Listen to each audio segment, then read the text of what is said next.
ka ba? Magkano ang yung tangal? Ano po Eh, yung siya nga tiga. kinabukasan? Bakit? Bakit may pananayakin yung mga ngiti? Bakit niyo ako nagtitigan ng ganyan? Kayo lang ba ang mararangal at may karapatang mabuhay? Hindi niyo ba alam? Sa inyong mga pagkatao, nakatatak, ang paningin sa akin ng lipunan, na marumi at walang galang. Naalala ko pa, nakiwan kami ni Inay at mag-abroad siya. Inay, huwag mo kami iwan. Anak, kailangan kong gawin sa'yo ni Nanay para magkaroon ka ng maganda sinasabi.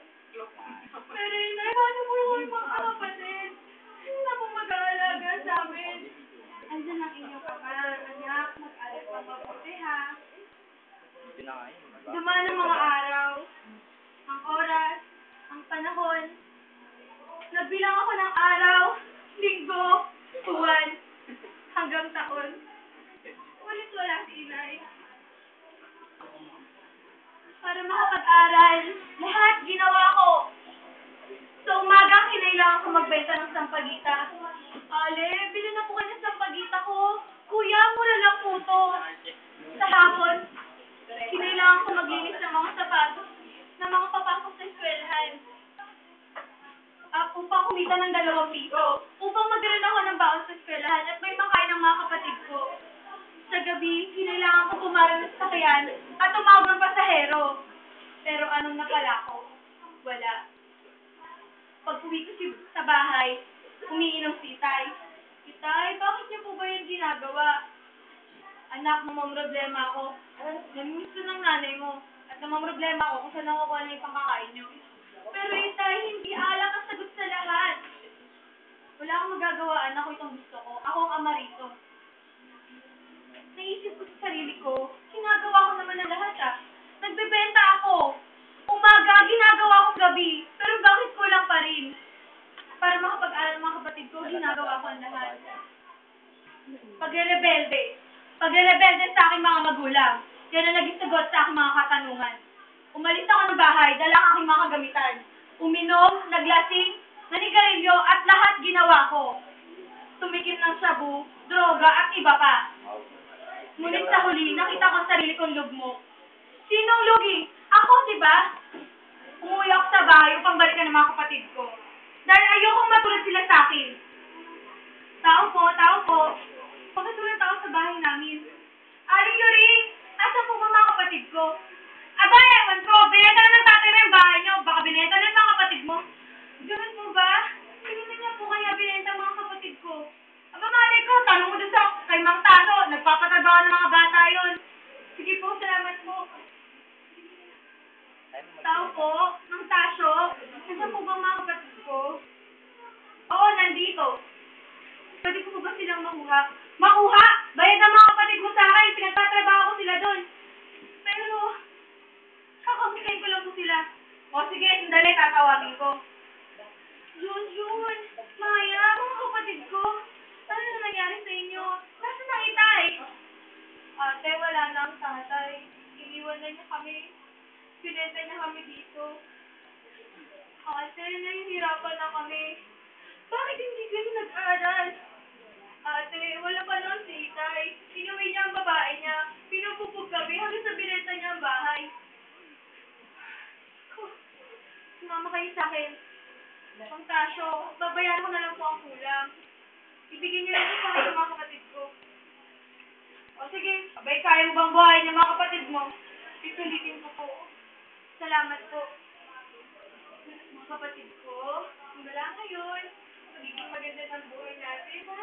Gagawin lahat ni ate para maging maganda kinabukasan niyo. Sige, doon na kayo. Hanap na ako ng pagkain, ha? Nakakuha nga ako ng pagkain para sa aking mga kapatid. Nagbenta ako ng droga, nagnakaw upang kumita. Hindi ko alintana ko ilang buhay masisira. Basta makapag-aral at makakain lang ang aking mga kapatid. Sa aking pag-uwi, andito na ate, kumain na tayo. Ate, si Junjun nilalagnat. Ha? Sandali lang. Junjun, ayos ka lang ba? Kung saan ako kukuha ng pera kapag Ate Marcy, baka pwede namang makahiram ng kahit 100 lang pang bili ng gamot ni Junjun. Wala akong pera pang utang-utang. At saka Diyos ko, Day, ang dami mo na utang sa akin. Ate Marcy, babayaran ko naman kapag nagkapera ko. Nagkapera? Sumama ka sa akin at doon nagtrabaho ka sa bar para nagkakapera ka. At hindi ko kaya eh. Hindi kaya? Para sa mga kapatid mo, kayanin mo. Ako nga, para sa mga anak ko, sinakaya ko eh. Anong oras po ba? 6:00 ng gabi, nandun ka na. Mag-make up ka at mag-ayos ka. Yung may siya para kakakit-kakit tignan. Pero ate, ano? Mag-iinati ka pa rin ba? Magkano po bang ikitain ko doon? Depende. Depende sa kaya mong gawin. Kaya mo kumita ng 2,000 isang araw. Talaga? Sige ate, salamat po. Umuwi ako sa bahay ng nag-iisip. Kung tama ba ang gagawin ko. Pero sa labis kong pagmamahal sa mga kapatid ko, kailangan kong gawin ito. Tumingin ka naman sa camera.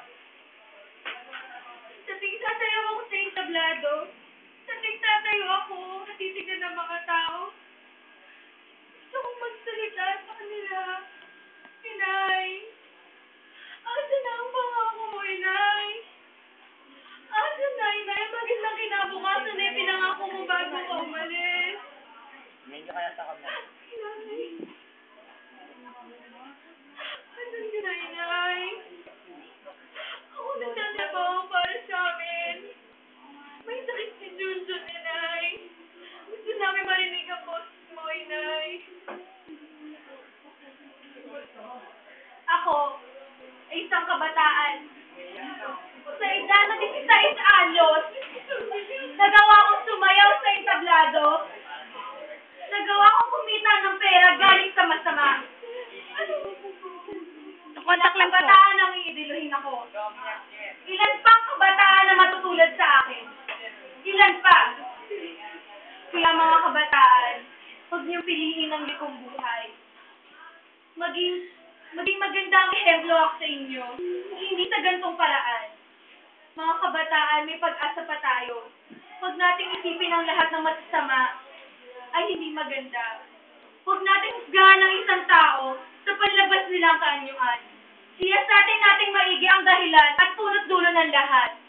Mga kabataan, huwag tayong maging bulag, maging tamad, at manatili lamang sa isang tabi. Idilat at ibukan natin ang ating mga mata at kaisipan. Tanawin natin ang kinabukasan bilang isang maganda at malayang kinabukasan.